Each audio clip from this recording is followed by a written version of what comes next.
Last time we spoke, I pretty much left you all on a very large cliffhanger.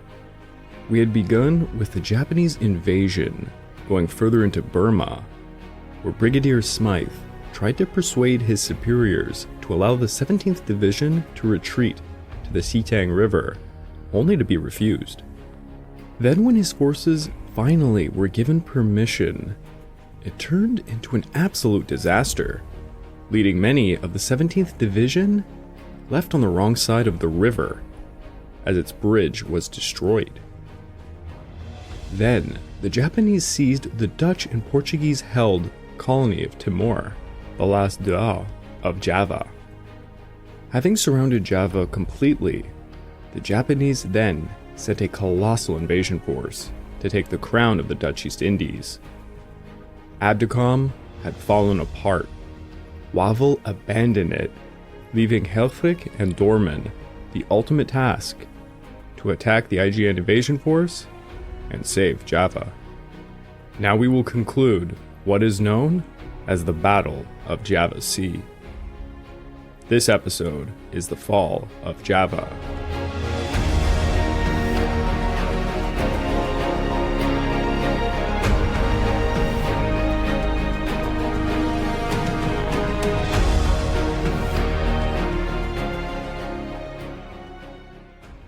Welcome back to the Pacific War podcast week by week, and I'm your dutiful host, Craig Watson. But before we can even begin, let me remind you, this podcast is only made possible through the efforts of Kings and Generals over at YouTube. Perhaps you want to learn a bit more about World War II? Kings and Generals has an assortment of episodes on World War II and much, much more, so go give them a look over on YouTube. So please, subscribe to Kings and Generals over at YouTube and continue to help us produce this content by checking out www.patreon.com/kingsandgenerals. Hey, and if after all that you are still hungry for some history-related content, why don't you check out my personal channel, the Pacific War channel, over at YouTube. Perhaps you want to see an episode like my latest, Southeast Asia during World War I, or maybe some historic film reviews, like I did when I reviewed a few Pearl Harbor films. Check it out, it would mean a lot to me. Over 12 weeks ago, it feels like a lifetime, the Pacific War kicked off against the West when the Empire of Japan attacked Pearl Harbor and commenced its invasions all across the Asia-Pacific. At the end of the planned first phase of their war aims was the crown of the Dutch East Indies, Java. In the last episode, I spoke about what is known as the First Battle of Java Sea, and I didn't even finish it. I apologize, but because of the nature of this show and its mother YouTube episodes, i.e. week by week in real time, it cut right down the middle on us. So yeah, sorry about that. But now we're going to continue with the first and second battle of Java Sea. Now, for just a quick reminder, the Japanese planned to execute two large amphibious landings on Java. One in western Java, carried out by the 2nd Division of Lieutenant General Murayama Masao, and by the Shoiji Detachment, that being the 230th Regiment of the 38th Division. And that was designated as the Western Assault Force. They had 56 transports escorted by 3 light cruisers, 13 destroyers, and the aircraft carrier Ryujo, led by Admiral Ozawa. Then there was the Eastern Assault Force, to land on the eastern side of Java, which had the 48th Division led by Lieutenant General Tsuchihashi Yutsu, and the Sakakuji Detachment. They were moved using 40 transports escorted by 2 cruisers and 8 destroyers under the command of Admiral Takagi. Overall command of the entire naval invasion was Rear Admiral Takeo Takaki, who was very able as an admiral, but also known to be quite cautious. They had all departed on February the 19th and neared their objectives by February the 27th. Now, for the Dutch, Java was defended by 25,000 troops, mainly poorly trained Javanese recruits, supported by 3,500 British troops, 2,500 Australians, and 1,000 Americans. The force was under the command of General Hein de Porten, and he divided his troops into 3 sectors. Batavia and West Java was defended by the 1st and 2nd Regiments, alongside the 1st Cavalry Regiment, an armored battalion under the command of Major General Wijbrandus Schilling. Central Java was defended by the 4th Regiment, the South Group Regiment, and the Tjilatjap Brigade under the command of Major General Piers Cox. Eastern Java was defended by the 6th Regiment and the Barisan Corps, Madora Regiment under the command of Major General Gustav Lingen. The British force was under the command of Major General Sir Hervey Deggy. The Americans were under the command of Major General Julian Francis Barnes, and the Australians under Brigadier Arthur S. Blackburn, known as the Black Force. The naval forces were all under the command of Admiral Helfrich, who had formed 2 strike forces to try and intercept the incoming 2 IGN invasion forces. And I'm just going to say it right now, I do apologize to any of my Dutch listeners if I mispronounce some of the names or places. I can speak French and quite a bit of German, but I do find Dutch a little bit challenging. I'll try my best. Now, last time we commenced with the story of the First Battle of Java Sea, when Dorman took the reign of the ABDA strike force and made a sortie against the Eastern Assault Convoy, led by Admiral Takagi. The battle went horribly for the multinational force of ABDA, which was hamstrung by many issues, such as Dorman simply having a difficult time making himself understood in English, as the ABDA strike force had no common signal books nor common codes. Thus, Dorman's flagship communicated by blinker lights in plain English, which proved very difficult to understand in the heat of battle, as you can imagine. In the words of the young lieutenant aboard the Houston, as I said in the last episodes, one of my favorite quotes, it was as follows. It was like 11 All-Stars playing Notre Dame without a single practice session. End of quote. The Dutch destroyer Kortenaar was sunk by a torpedo. Electra was shelled until her crew had to abandon her. Executor was crippled and had to limp back. Thus, ABDA strike force was quite literally crumbling. Dorman ordered smokescreens, and he tried to safely get the force away, as Takagi did a similar thing by pulling back. The battle was over, but as the darkness of night came over them all, instead of going back to port with the others, Dorman decided to press his attack with the available forces he still had. The U.S. destroyers returned to port to refuel and rearm at Surabaya, leaving Dorman with just 4 cruisers able to still fight effectively. Dorman chose first to flee south and protect the injured warships as they tried to escape to their respective ports. But at 9:25 p.m., disaster struck again. The British destroyer Jupiter struck a Dutch mine, exploding her and sinking her within minutes. Dorman now hoped against all odds to take his meager 4-cruiser force and then turn northeast to try and circumvent the IGN screening force and attack the transports, who he hoped were all alone, as he tried to land troops on the Java coast. Without any air reconnaissance, it was a blind gamble. Meanwhile, the IGN cruiser scout planes were scrambling to find his forces, trying to escape back to their respective ports. The scout planes would plunge flares over any dark silhouettes they thought they saw in the hopes of illuminating them. Meanwhile, the IGN cruisers were shooting star shells across the horizon, hoping to catch a glimpse of the enemy. At 9:50 p.m., a parachute flare floated down over one of Dorman's cruisers. The crew felt completely exposed, and with good reason, as more and more flares began to fall from the sky. The force was indeed spotted. Admiral Takagi quickly maneuvered his ships to go in for the kill. One of Takagi's lookout cruisers, the Nachi, scanned the horizon with one of the IGN's excellent night vision glasses. Which is probably prompting you to ask, what did he just say? Night vision? No, not real night vision goggles. Though it should be noted, Germany was working on prototypes for that. Nothing would come to fruition, but later on in history, of course, we know the night vision would be created. No, Japan during the first half of World War II had a distinct advantage using these, only way to describe them, huge brass and steel binoculars on many of their warships. I myself am not a naval historian. When I read in a paragraph from one of my very good sources that the Japanese were using night vision glasses, it raised my eyebrows.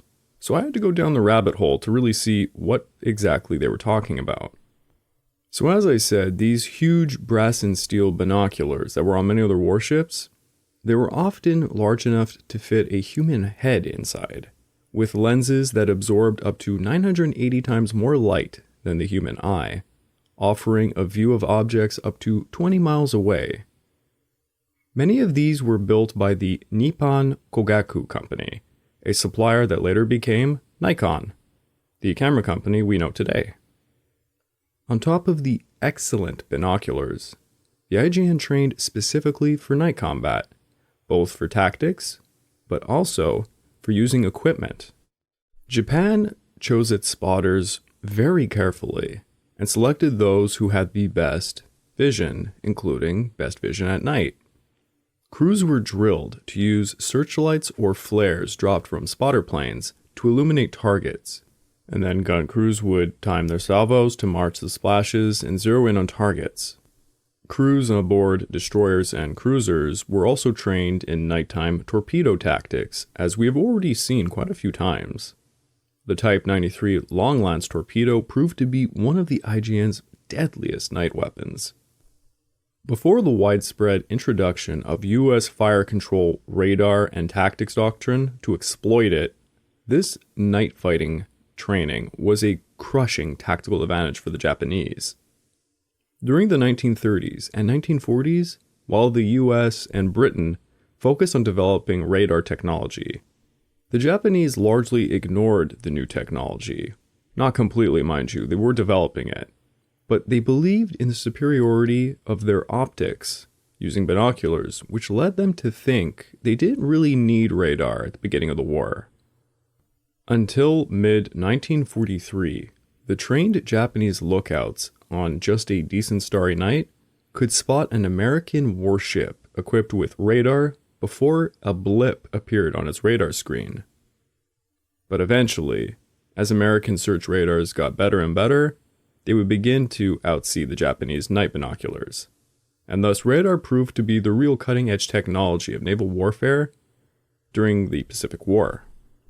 It's rather ironic to reiterate the racial attitudes of the day in which, and I gotta say it, look, for the 100th time, the Allies were told that the Japanese couldn't see well, they were nearsighted, and that they wouldn't fight at night because of this. That proved to be not just wrong, but a real blunder. Anyways, back to the action at hand. A lookout on the cruiser Nachi spotted Dorman's ships by 11 p.m. Both of Takagi's lines began to fire star shells madly at the four cruisers. Reiji Masuda, the merchant marine officer aboard the Arizona Maru, had never seen anything like it in his life. He said, quote, "Thunder of big guns, flashes of light, flares in the dark sky, columns of fire." End of quote. Two IJN cruisers, Haguro and the Nachi, advanced closer in to get into range. At 11:53 p.m., they got 8,000 yards near Dorman's force when Admiral Takagi ordered them to launch their torpedoes. Nachi unleashed 8 torpedoes and the Haguro 4 straight at Dorman's cruisers. 13 minutes later, Diruta exploded in a mighty thunderclap, being broken apart in two. It was a long-lance torpedo fired by the heavy cruiser Haguro that sank Dorman's flagship, Diruta. As recalled by Dutch Marine Corporal Rosier, quote, It was like the ship was lifted from the water. All lights went out. We were listing, and a fire broke out all over the anti-aircraft deck." End of quote. Those fires, they ignited her magazines, setting off a secondary explosion that briefly lit up the entire sea for a mile. The Ruta's two separated parts sank, taking 367 men and Dorman with them to the bottom. 4 minutes later, there was another deafening explosion, this time just behind Houston. It was Java. Torpedoes from the Nachi had hit her. Burning furiously, her bow reared high into the air. Hundreds of crewmen dropped off like ants as the ship slid backwards into the dark sea, though it would take an hour and a half to fully sink. Java would go down with 509 of her crew to the bottom. Survivors from the Ruta and Java would number in total 111. Dorman's final order was for surviving ships to, quote, "To the mercy of the enemy, break off the engagement and withdraw to Tanjung Priok." End of quote. And that is just what the new senior officer of the fleet, the captain of Perth, did. Perth and Houston broke away through the darkness, as the Java Sea was now a Japanese lake, and no further Allied naval resistance could stop the invasion of Java. The First Battle of Java Sea was over. ABDA was mortally wounded. Now the Japanese Eastern Force had a free hand to continue their landings unmolested. Meanwhile, Helfrich sent a Western strike force to try and intercept the IGN Western Assault Force, but failing to find them. After losing so much, Helfrich decided to try and save what was left of his command, in the hopes of them living to fight another day. Helfrich ordered all naval forces to flee towards Ceylon in the Indian Ocean. The Malay Strait east of Java offered the quickest route south from Surabaya, and the 4 American old 4-pipers that had retired to Surabaya managed to sneak through that strait on the last night of February. They saw a tiny bit of action in a long-range fight with the IGN task force hunting them down, but managed to break free during the night and made it to Fremantle on the western coast of Australia. The wounded British cruiser Executor, accompanied by HMS Encounter and USS Pope, took their chances creeping out of Surabaya at night. They hoped to evade the detection of the IGN by hugging the south coast of Borneo, and then they tried to make a high-speed run for the Sunda Strait. Unfortunately, Executor was still injured and could only pull 16 knots, but her engine crews performed miracles upon her and got her to push 23 knots. By March the 1st, the 3 ships were spotted, both from aircraft and by the IGN patrolling ships. Admiral Takagi moved his forces in to destroy them. 2 separate IGN task forces consisting of 4 heavy cruisers and 2 destroyers hit them from 2 different directions. At 9:40 a.m., a heavy gun duel began.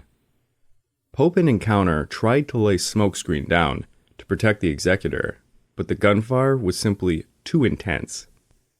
Several hits were made on all the 3 Allied ships, and finally, a crippling blow was dealt to the Executor, cutting her power, rolling her over, and sinking her by 11 a.m. 5 minutes later, Encounter succumbed to several salvo hits and sank. Pope survived long enough, trying to head north towards Borneo, only to be bombed by 10 F-1M Pete floatplanes and 6 Kates from the aircraft carrier Ryujo. Pope sank, as her survivors were picked up by an IGN destroyer. They would spend the next 3.5 years in hell. Back on February the 28th, the Houston and Perth refueled with haste at Tanjung Priok and sortied that night at 7 p.m. in the hopes of slipping through the Sunda Strait. The HNLMS Everston joined them a bit further behind, and at 10:15 p.m. near Batan Bay, at the western extremity of Java, they stumbled upon a group of anchored IGN transports These were part of the IJN Western Assault Force, and they were perfectly lit up by moonlight, landing troops and supplies, and quite vulnerable. But the IJN had 7 cruisers, 10 destroyers, and the aircraft carrier Ryujo in the vicinity.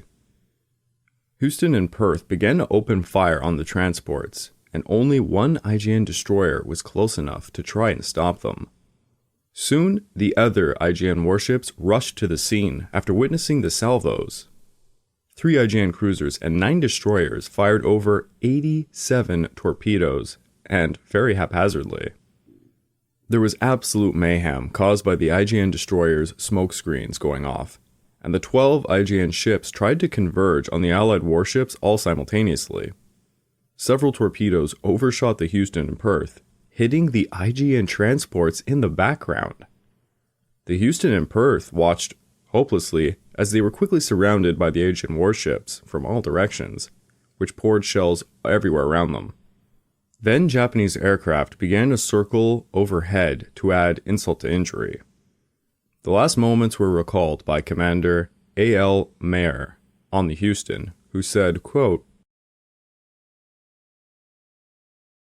"All communication systems, which were still operative, were hopelessly overloaded with reports of damage received, of approaching torpedoes, of new enemy attacks begun, or changes in targets exchange."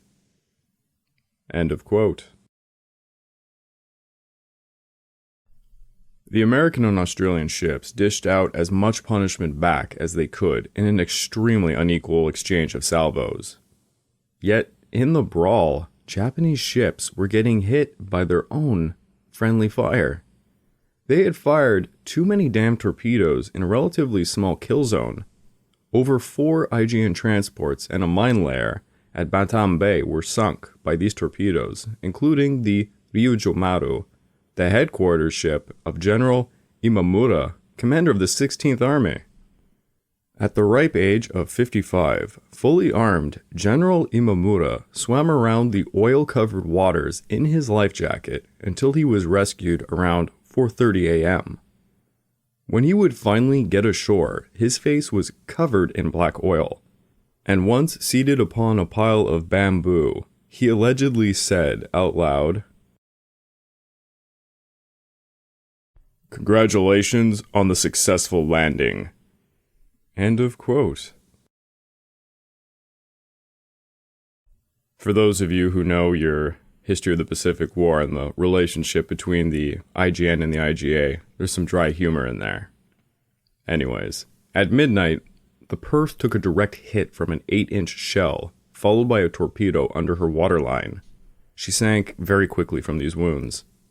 The Houston was pummeled by shell fire and torpedoes, and after a few minutes, just after midnight, a shell penetrated her engine room, which broke a steam main, scalding her engine crew to death. Oof. Steam ruptured through her deck, and she listed heavily starboard.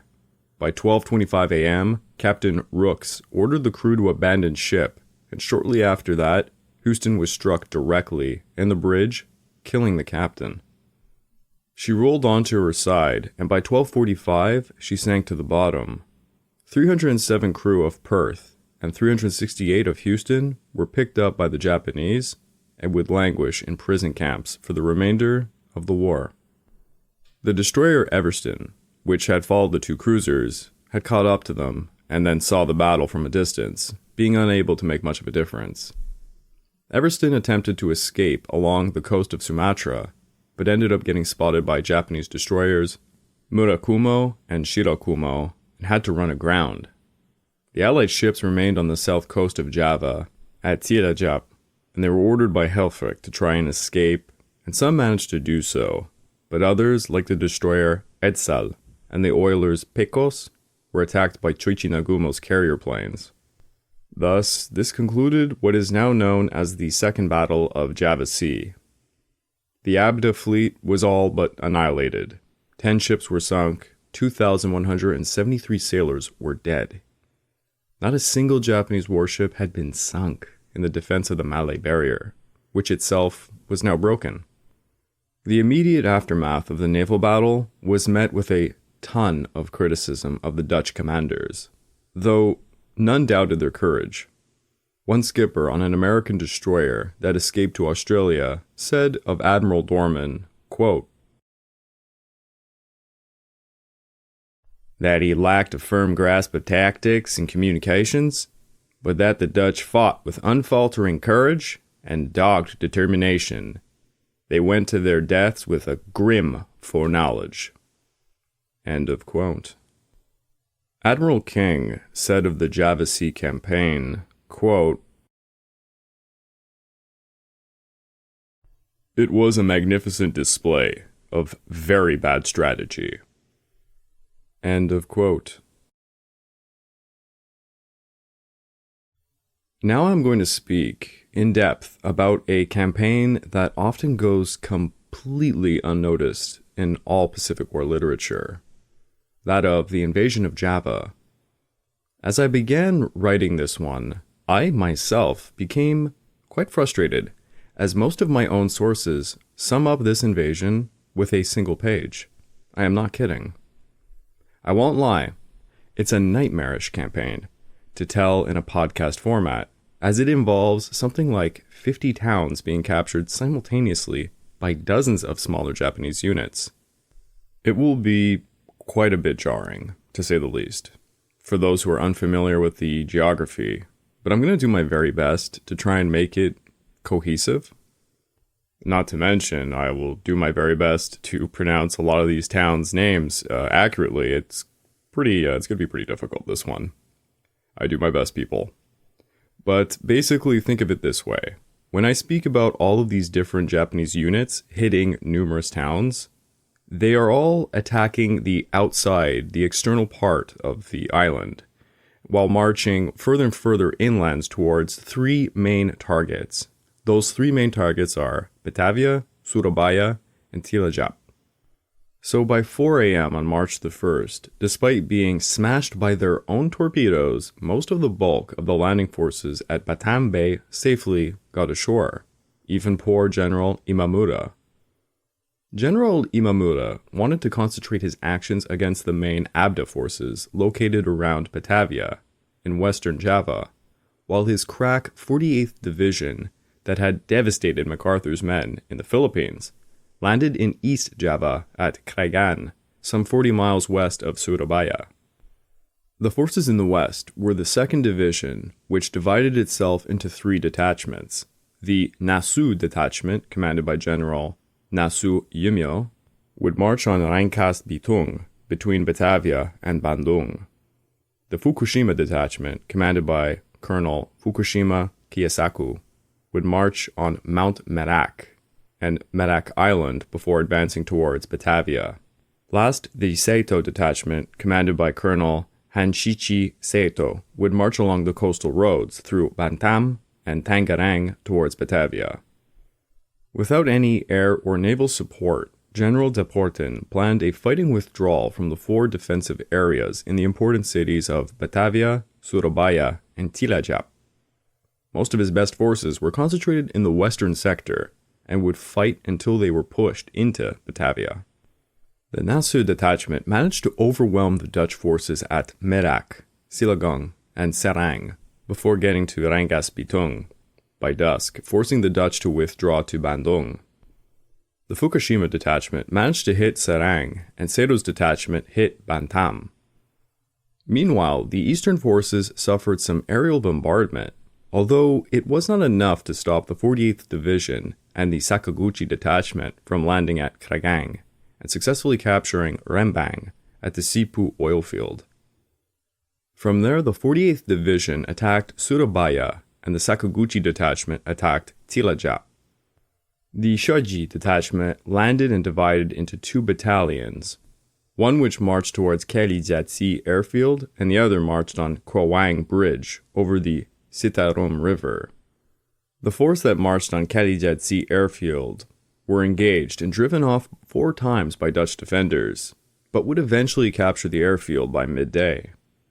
The defenders had to flee to Bandung as the Japanese refitted the airfield for their own use.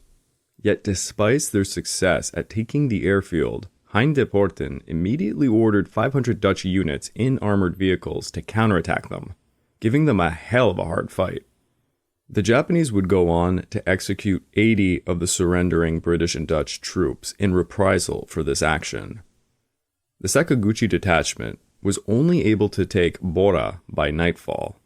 Meanwhile, the 48th Division had a vanguard capture Rembang, while the rest of the division marched upon Sepu and Boyo-Negoro. By March the 2nd, the vanguard of the Nasu detachment ran into some Australian gunners at Siputeng, leading to a heavy firefight. But the Japanese eventually managed to overwhelm them, forcing the defenders to flee towards Leiviliang. The Fukushima detachment reached the Pamaran Bridge by midnight, and the Seto detachment reached the Kuijung Bridge. The Shoji detachment ran into some real trouble when it was isolated at Subang and counterattacked by 250 soldiers and 25 light tanks. The Japanese managed to destroy 20 of the light tanks before the defenders finally pulled back. The Sakaguchi detachment captured the towns of Purwodadi and Nagawan, while the 48th Division defeated some Dutch units with ease and captured Sepu, though the oil field at Sepu had already been destroyed. The Japanese found that many bridges over the Solo River had been blown up by the defenders, but managed to find a few bridges still intact and were able to cross. Once across the Solo River, the Sakaguchi detachment seized Bugel and marched on Surakarta. Meanwhile, the Shoji detachment and another unit braced themselves for Dutch counterattacks, supported by even more armored vehicles. Despite the armor support, the Kajijatsi airfield allowed the 3rd Air Division of Major General Endo Saburo to bomb and strafe the Allied counterattack, destroying over 150 Dutch vehicles and causing 100 casualties, a devastating blow. And yet, despite the absolutely smashing of the Allies using their air support, the Shoji detachment feared an encirclement and decided to pull out and advance instead on Bandung. Upon reaching Leiviliang, the vanguard of the Nasu detachment ran into the main part of the Australian Black Force, which held defensive positions, entrenched in pillboxes, holding back the invaders ferociously. Both the Fukushima and Seto detachments arrived at the Siduran River, capturing the bridges at Maja and Pirigi. Seeing no roads from Maja, Fukushima was ordered to support Nasu's rear to help smash the Black Force, while Seto captured the town of Balaraja. By March the 4th, the situation became more desperate for the Shoji detachment, and knowing they needed help, the Nasu detachment joined in the fight against the Black Force to get to them. Under the cover of darkness, the Black Force pillboxes were charged against from multiple sides.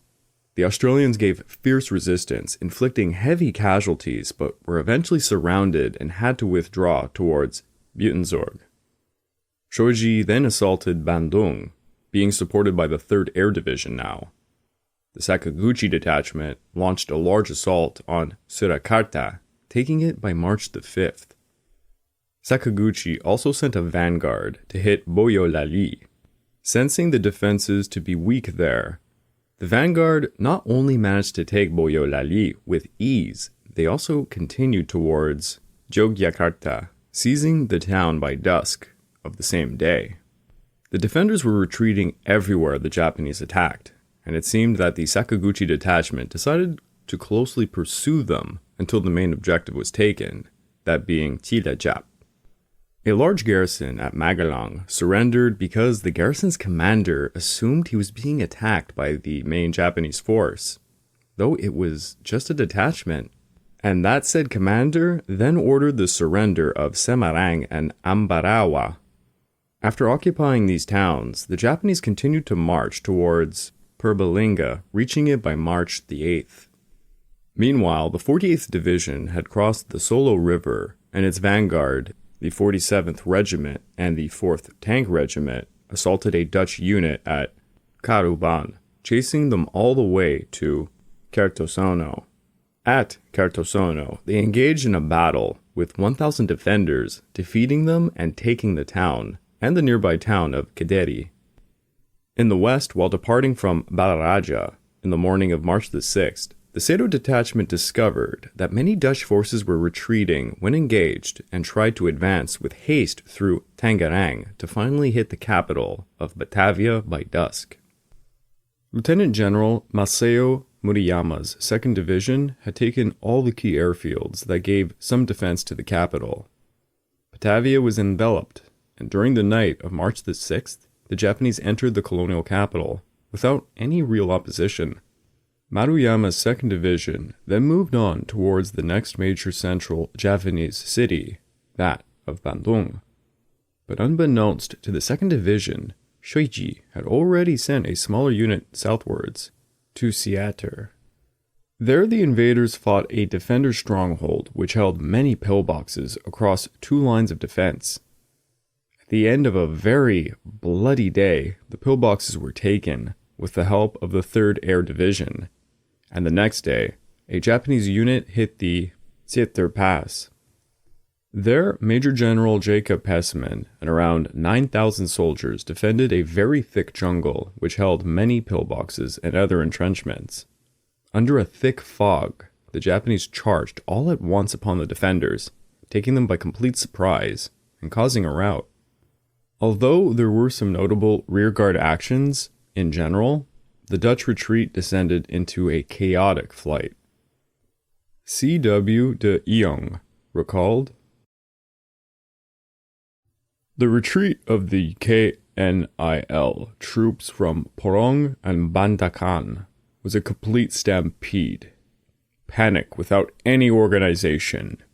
Officers and troops of the division yelled at us, 'Flee! Flee! The Japanese tanks are coming!'" End of quote.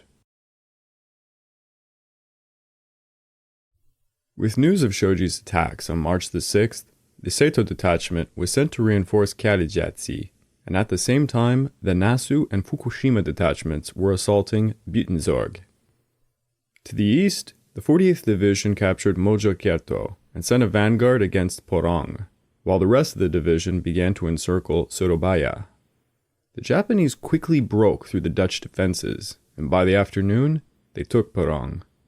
By March the 7th, Surabaya was completely enveloped, and the eastern Japanese forces had taken Blora, Surakarta, Boyolali, Yogyakarta, Magalang, Salatiga, Ambaloa, and Purworejo. And if you're wondering how many takes I just did to name all those places, it was about 3 times. Now, before taking Surabaya, the Japanese decided they needed to capture Tjilatjap that sat on the southern coast of central Java.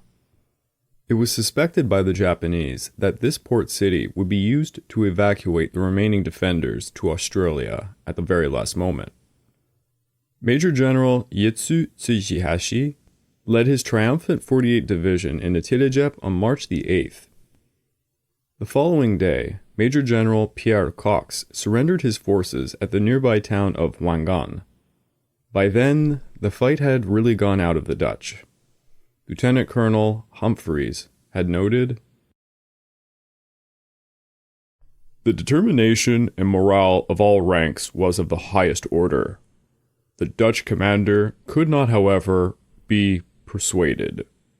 I took this to be a definite indication of the Dutch lack of intention to fight at this juncture, and was in no way surprised when subsequent events took the form that they did." End of quote. By March the 7th, the situation was hopeless. Tjilatjap was captured. Surabaya was trying desperately to evacuate while being completely surrounded. Bandung was attacked from both the north and the west. General Heinz Porten knew his scattered and disorganized forces were done, and that guerrilla warfare was impossible because the natives were too hostile to their Dutch masters. At the Isola Hotel, General Imamura met with Porten and had demanded the total capitulation of the Dutch East Indies, something General Heinz Porten and the Governor-General, Tjaarda van Starkenborg Stahawa, initially refused, claiming they did not hold the authority to do so. But in the morning of March the 8th at 9 a.m., General Porten knew the jig was up, and they agreed to surrender. That night, at the Dutch radio station Niram, he broadcast the surrender orders to everyone. It was as follows. Wees laten nu, vaarwel tot betere tijden, leve de koningin. We are shutting down now. Farewell, till better times, long live the Queen.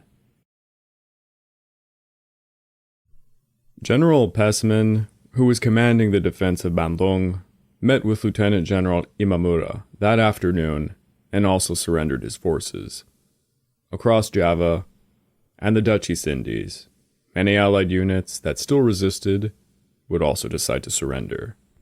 The ABDA forces had suffered 2,383 dead versus 671 for the Japanese. The conquest of the Dutch East Indies had finished over 3 months ahead of schedule. In Malang, Elizabeth von Kampen saw the Japanese arriving in the city and recalled, "They came on bicycles or were just walking. They looked terrible, all with some cloths attached to the back of their caps. They looked very strange to us. This was a type of Japanese we had never seen before." End of quote. Many Dutch soldiers felt that they should have continued with guerrilla warfare. They greeted the surrender of De Porten's army with bitter resentment. In truth, after 300 years of some rather harsh Dutch rule, the Javanese natives would have made guerrilla warfare simply impossible. The Dutch East Indies campaign as a whole never seems to get the same amount of limelight as, let's say, Malaya, the Philippines, or even that of Burma. Yet the Borneo and other East Indies battles displayed the Japanese military's capability at its very best. Everything was intricately planned and well coordinated at a blinding speed that caused havoc and confusion for the defenders. With 58,000 troops, the defenders were not heavily outnumbered. However, Japanese air support certainly smashed them. 350 bombers and 450 fighters simply annihilated the ABDA Air Force of around 234 aircraft. Over the seas, the IJN utilized something like 50 warships against ABDA's 33. The horror of war was just beginning for the Dutch. On March the 18th, as the IGA marched into central Java, in the town of Mutalan, one inhabitant named Frans Nicolaas Ponda recalled, "They were greeted with cheers from the natives. The very next day, the camp guard was doubled and visiting hours were drastically curtailed." End of quote. A week later, Nicholas and other prisoners were tossed on boiling hot freight cars. Thousands of tragedies would occur. In Batavia, after the surrender, Ralph Okers recalled his mother, the wife of a Dutch officer, rushed to see her husband as he was herded into a prison camp at Koningsplein. She was able to signal that she was pregnant, and father seemed to understand this. End of quote. That was to be the last time his mother would see him. Many captured Australians were transported in bamboo cages the same way pigs were. Men were folded up 2 to a cage. One child witnessed, "Tied up with their hands on their backs, also with their legs tied up, my sister and I saw how the Japanese pushed the Australians. Saw those typical Australian hats. When the men were not quick enough, then the Japanese stung them with a bayonet." End of quote.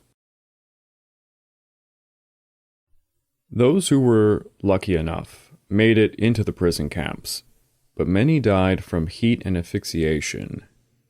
It's reported some bamboo cages were simply dropped into the harbor's waters, rivers, or the Java Sea. Elizabeth van Kampen, who had seen some of the caged prisoners, recalled,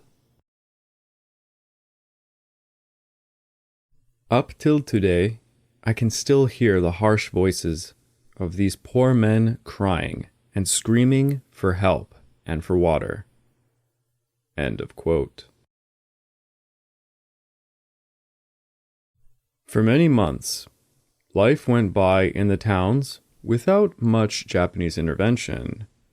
However, after Christmas of 1942, the Japanese began to enter Dutch homes. Elizabeth van Kampen's father was taken away to a camp in Malang, and on her 16th birthday, she was taken to that camp to visit him. It was to be the last time she would ever see her father, and during the visit, a woman accompanying her made a minor incident, she recalled. Mrs. Hubrechts made the mistake to talk in Dutch to my mother while a Japanese soldier stood not too far away from us. He walked up to her and slapped her in the face, stating, "You have to speak Malay or Japanese."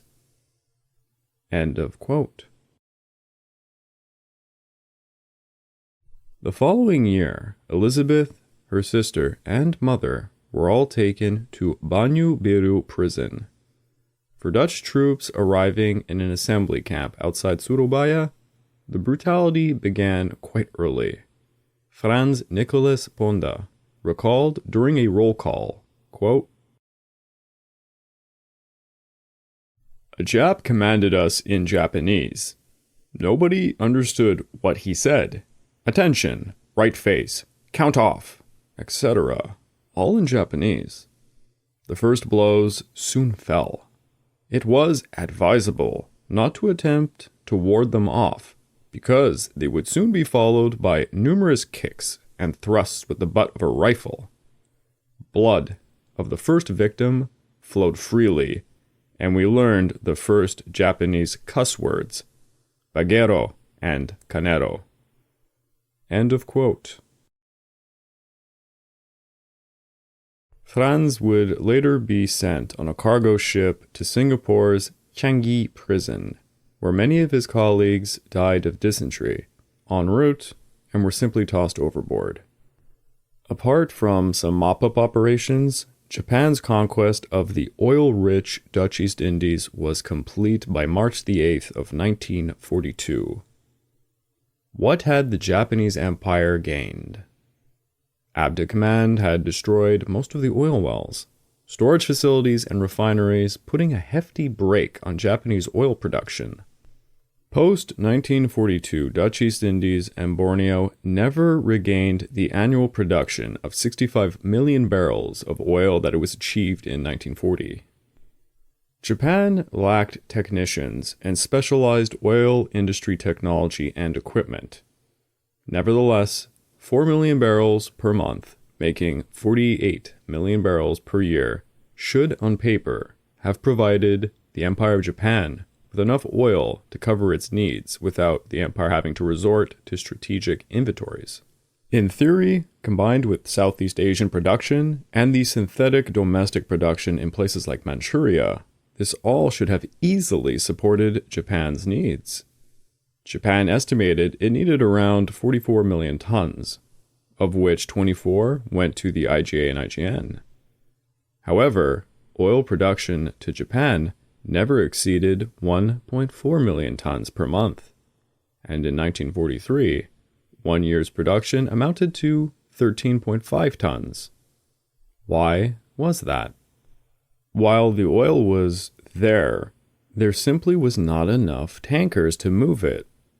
Tanker tonnage had gone from 575,000 tons in January of 1942 to a peak of 809 tons by July of 1943. But it was nowhere near enough to move all the oil from the far reaches of the Dutch East Indies. Although I certainly am getting ahead of myself when it comes to this history, somewhat, I'd like to mention one of the most important reasons why the Empire of Japan lost the Pacific War, and that was because of the submarine campaign. Deemed the silent service, Allied submarines began unrestricted warfare against the Japanese directly after Pearl Harbor.